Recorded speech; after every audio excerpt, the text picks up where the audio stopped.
Hi students, आज हम लोग अपने नए टॉपिक मेटल और नॉन मेटल को देखेंगे। इस वीडियो में आप आज मेटल और नॉन मेटल के क्या फिजिकल प्रॉपर्टीज़ होते हैं और उनमें क्या डिफरेंसेस होती है, कैसे आप मेटल को पहचानोगे, मेटल के क्या अपने प्रॉपर्टीज़ होते हैं, इन सब बातों पर चर्चा करेंगे।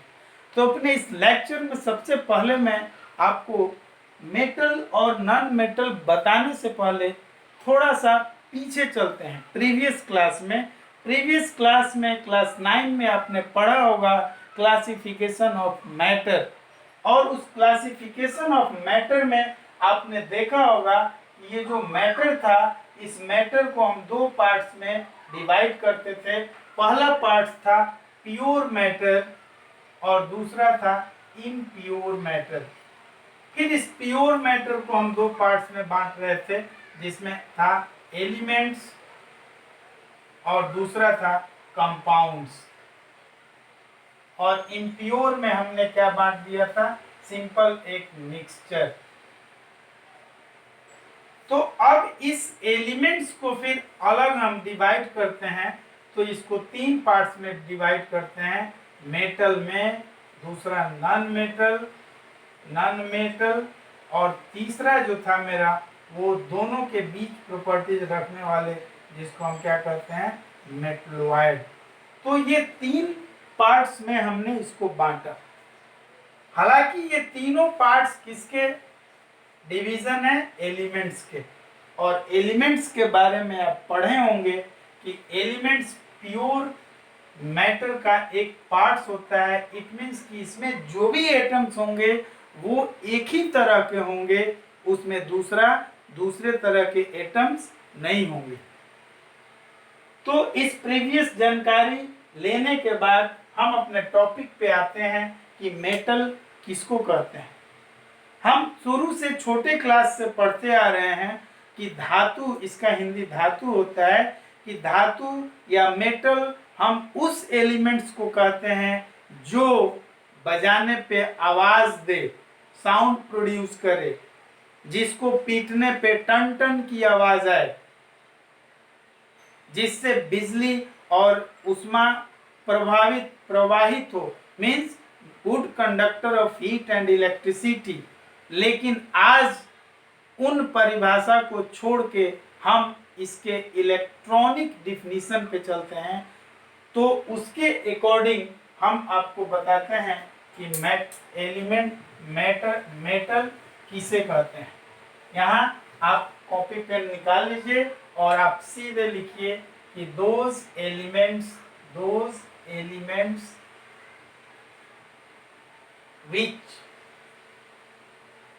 which forms positive ions by losing their electrons are called metals।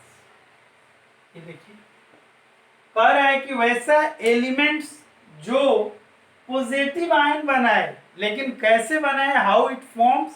तो बाय लूजिंग देयर इलेक्ट्रॉन्स, वो अपने इलेक्ट्रॉन को लूज करके पॉजिटिव आयंस बनाए, तो उसको हम क्या कहेंगे? मेटल। तो यहाँ एक पॉइंट्स क्लियर क्या हुआ कि all metals are electropositive elements. क्यों इलेक्ट्रोपॉजिटिव एलिमेंट्स है? अगर क्वेश्चन दे दिया कि why metals are called electropositive elements, तो आप बोलेंगे because they lose their electrons. Why they lose their electrons? तो अपने नेक्स्ट वीडियो में हम आपको बताएंगे कि क्यों वो लूज करना चाहते हैं और दूसरे एलिमेंट्स क्यों गेन करना चाहते हैं। तो अपने नेक्स्ट वीडियो में हम इस पे चर्चा करेंगे। अभी फिलहाल आप ये देखिए कि मेटल्स किसको बोलेंगे? तो those elements which forms positive ions by losing their electrons are called metal. दूसरा पॉइंट आप इसमें लिख सकते हो कि all metals are electropositive in nature और electropositive elements. Are you getting? यहाँ पे एक एक्सेप्शन पे आप बहुत ध्यान देंगे, मेटल्स नॉन मेटल्स में एक्सेप्शन से ही क्वेश्चन सबसे ज्यादा आते हैं। तो यहाँ एक एक्सेप्शन क्या है कि हाइड्रोजन इज इलेक्ट्रोपॉजिटिव एलिमेंट्स। ये देखिए, although it is non metal, hydrogen is a non metal but it forms positive ions, so it is electropositive ions. और ये क्या हुआ, इसका एक्सेप्शन। क्लियर? अब इसके कुछ एग्जांपल्स मैं आपको दे रहा हूं।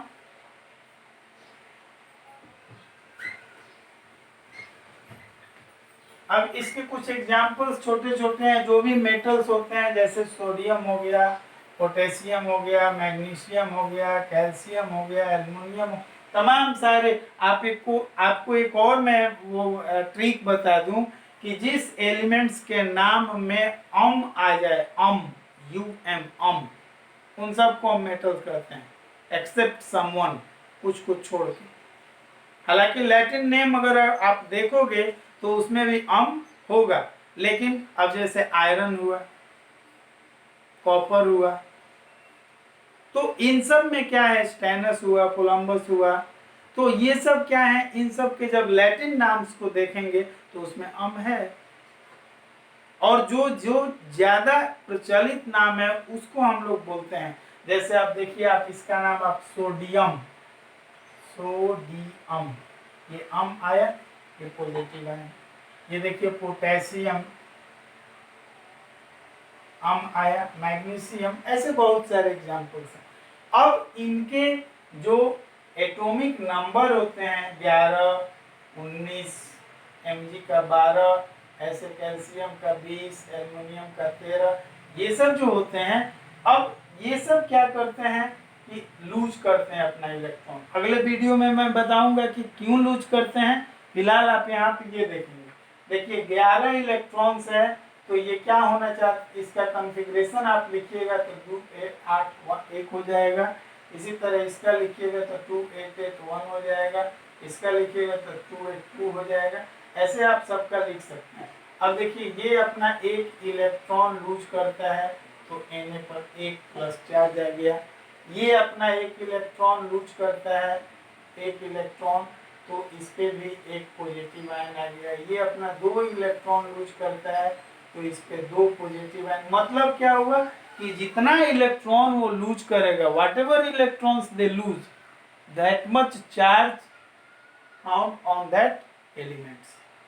तो ये आपका मेटल्स है, और ये मेटल्स जो भी होते हैं वो इलेक्ट्रोपॉजिटिव इन नेचर होते हैं, because they always wants to lose their electron. But why they lose, अगले वीडियो में हम बात करेंगे इसके बारे में। तो ये मेटल्स हो गए। सिमिलरली आप नॉन मेटल्स को भी आप लिख सकते हैं। तो नॉन मेटल्स में आप सेम देखिए, एक अगर अच्छा से आप समझ गए तो नॉन मेटल्स भी एकदम उसी पे चलेगा। नॉन मेटल्स में आप क्या लिखोगे, जैसे आपने वो लिखा था मेटल का, सेम वैसे ही। क्या, those elements which forms negative ions. अब देखिए, ये निगेटिव आयंस बनाते हैं कैसे, तो बाई गेनिंग, ये गेन करते हैं by gaining the electrons are called, क्या कहा जाएगा इसको, नॉन मेटल्स। उसमें देखे थे वो क्या कर रहा था, बाई लूजिंग, तो पॉजिटिव आयन बना रहा था। ये गेन कर रहे हैं, गेन करने का मतलब क्या हुआ, किसी से दान लेना, ऋण लेना। तो हम ले रहे हैं, इट मीन्स कि हम ऋणी हैं, हम पे निगेटिव चार्ज है। तो जितने भी नॉन मेटल्स होते हैं वो सब निगेटिव आयंस बनाते हैं। कैसे बनाते हैं, bye gaining the electrons. Okay, अब इसका भी एक दूसरा पॉइंट आप क्या लिख देंगे कि all non metals are electro क्या, निगेटिव एलिमेंट्स। ये सारे इलेक्ट्रोनिगेटिव एलिमेंट्स होते हैं। क्लियर? अब इसके एग्जांपल्स की बात की जाए तो बहुत सारे एग्जाम्पल से देखिए, क्लोरीन ले लीजिए, ऑक्सीजन, नाइट्रोजन, ये ज़्यादा यूज होने वाले एग्जाम्पल्स हैं। ये देखिए 17 होता है, ये 8 होता है, ये 7 होता है, ये देखिए ये 2 8 7 हुआ इसका कॉन्फ़िगरेशन। तो ये 8 होना चाहेगा तो Cl एक लेगा तो एक चार्ज हुआ। ये देखिए 2 और 6 हुआ, ये 2 लेना चाहता है तो इस पर 2 चार्ज हो गया। ये 2 और 5 हुआ, ये 3 लेना चाहता है तो इस पर 3 चार्ज बैठ जाएंगे। तो इस तरह ये नॉन मेटल हुए। क्लियर? तो मेटल और नॉन मेटल का जो प्राइमरी कंसेप्ट था डेफिनेशन के आधार पे, वो मैंने आपको बताया। डेफिनेशन में आप बस simply those elements which forms positive ions are called metal, those elements which forms negative ion are called non metal. आपके सामने एग्जांपल्स मैंने बताया। अब आगे जब हम बढ़ते हैं तो इसका क्लासिफिकेशन आता है। किसका क्लासिफिकेशन? मेटल्स का क्लासिफिकेशन। मतलब ये मेटल्स कितने तरह के हैं और इनकी क्या प्रॉपर्टीज है। एक्चुअली ये अपने सिलेबस में नहीं है, लेकिन इसकी जानकारी होनी चाहिए, क्योंकि हमारा जो नेक्स्ट चैप्टर आएगा पीरियोडिक टेबल, उसमें इनसे रिलेटेड जानकारी होना जरूरी होता है। तो यहाँ पे आप अगला टॉपिक क्या लिखेंगे? Classification of metals. देखिए सारे मेटल्स को 4 पार्ट्स में बांटते हैं। कितने पार्ट्स में? 4 पार्ट्स में। पहला अल्काली मेटल, अल्काली मेटल। दूसरा alkaline earth metal, earth metal. तीसरा ट्रांजिशन मेटल, ट्रांजिशन मेटल। और चौथा inner transition metal, inner transition metal. ये देखिए 4 तरह के मेटल्स हो गए। अल्काली मेटल एस भी लगा सकते हैं, अल्कालीज मेटल। दूसरा एल्केलाइन अर्थ मेटल, तीसरा ट्रांजिशन मेटल, चौथा इनर ट्रांजिशन मेटल। क्लियर? तो इनके बारे में बस थोड़ा थोड़ा सा जानकारी ले सकते हैं। अल्काली मेटल किसको कहते हैं? देखिए वैसे metal, those metal which have 1 electron in their last orbit and so valency 1। ये देखिए इसके बाद भी है दूसरा पॉइंट, इसमें आप लिख सकते हैं। ये तो पहला हो गया कि वैसे मेटल जिनके लास्ट ऑर्बिट में 1 इलेक्ट्रॉन हो उनको अल्काली कहेंगे, और जब 1 इलेक्ट्रॉन उनके होगा तो वैलेंसी भी 1 होगा। और दूसरा जो सबसे इंपॉर्टेंट है इस अल्काली के बारे में, वो क्या है कि and forms hydroxide when react with water. जब पानी से ये रिएक्शन करेंगे तो वो क्या बनाएंगे? हाइड्रोक्साइड बनाएंगे। तो उनको हम क्या कहेंगे? Alkali metal. और ये ऐसा हाइड्रोक्साइड होगा जो वाटर सोल्यूबल होगा। और आपने पढ़ा है एसिड बेस साल्ट में कि water soluble bases are called alkali. Water soluble bases are called alkali, so they are called alkali metal. Are you getting this thing? अब देखिए इनका वैलेंसी 1 होता है। तो और भी एक तीसरा जानकारी आप यहाँ ले सकते हैं कि they are placed in group 1A। देखिए 1A in periodic table। ये देखिए आगे के लिए है, they are placed in group 1 in periodic table। periodic table के ग्रुप 1 में इनको रखा गया है। तो यहाँ पे अल्काली क्लियर हुआ। दूसरा पॉइंट पे हम चलते हैं एल्केलाइन अर्थ मेटल पे। ये आप लिख लिए हैं।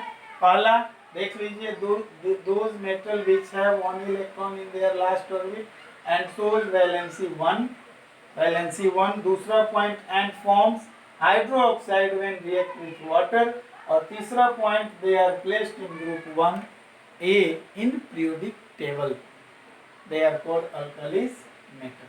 क्लियर? अब अगले पॉइंट पे हम चलते हैं, एल्केलाइन अर्थ मेटल क्या है।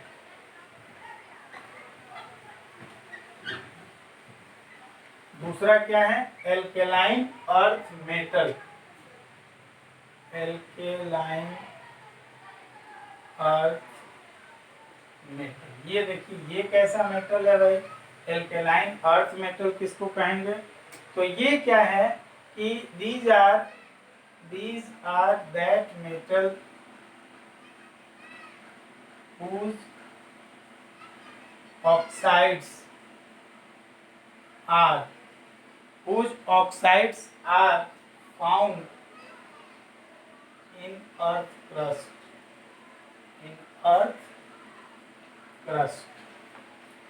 and their hydroxide are alkali। ये देखिए क्या है, ये कह रहा है, देखिए यहाँ अर्थ का नाम आ गया तो इसका मतलब जरूर अर्थ से इसका कनेक्शन होगा इन मेटल्स का। तो इनके जितने भी मेटल्स होते हैं इनके ऑक्साइड सबसे ज्यादा इस अर्थ में पाए जाते हैं। और दूसरा फिर इसमें जोड़ रहा है कंडीशन कि देयर हाइड्रोक्साइड आर अल्कालीज, मतलब उनके भी ऑक्साइड्स क्या होंगे, हाइड्रोक्साइड्स क्या होंगे, वाटर सोल्यूबल होंगे। क्लियर? तो ये हुआ एंड देयर हाइड्रोक्साइड आर अल्कालीज। और तीसरा इसका पॉइंट आप क्या लिख सकते हो कि एंड दे शो वैलेंसी 2। इनका वैलेंसी क्या होता है, 2 होता है। सो they are placed in group 2A, ये देखिए 2A in periodic table। इनको पीरियोडिक टेबल के ग्रुप 2A में रखा जाता है। तो ये इनके पॉइंट्स हो गए, और यही दोनों थोड़ा बहुत आपको पढ़ना है। क्लियर? तो पहला देखिए अल्कलाइन अर्थ मेटल का क्या है कि इनके ऑक्साइड्स जो होते हैं वो अर्थ क्रस्ट में पाए जाते हैं। दूसरा पॉइंट कि इनके भी जो हाइड्रोक्साइड होते हैं वो अल्कालीज होते हैं, मतलब वाटर सोल्यूबल होते हैं। और तीसरा इनकी वैलेंसी 2 होती है, इसलिए पीरियोडिक टेबल के सेकंड ए में इनको रखा गया है। क्लियर? तीसरे मेटल्स पे चलते हैं हम। तो तीसरा जो मेरा मेटल्स था वो था ट्रांजिशन मेटल। ये देखिए ये आउट ऑफ सिलेबस है, लेकिन थोड़ा सा आप यहाँ आप जान सकते हो। ट्रांजिशन मेटल, ये देखिए ये ऐसे मेटल्स होते हैं जिनका जब कॉन्फ़िगरेशन लिखा जाता है तो इनके 2 ऑर्बिट इनकम्प्लीट होते हैं। मतलब क्या कि आप कॉन्फ़िगरेशन लिखने में नियम पढ़े हैं कि first electron complete the previous orbit, then electron move in the next orbit. But ये ऐसे मेटल्स होते हैं जिनके 2 इनकम्प्लीट ऑर्बिट होते हैं, और 2 इनकम्प्लीट ऑर्बिट होने के कारण ये 2 वैलेंसी शो करते हैं। जैसे आप देखिए iron, ferrous, ferric, copper, cuprous, cupric, columbous, columbic, stannous, stannic, ये जितने भी 2 वैलेंसी वाले हैं ये सब किस तरह के मेटल होते हैं, ट्रांजिशन मेटल। तो आप इसको लिख सकते हैं कि these are that metals which have two incomplete orbits।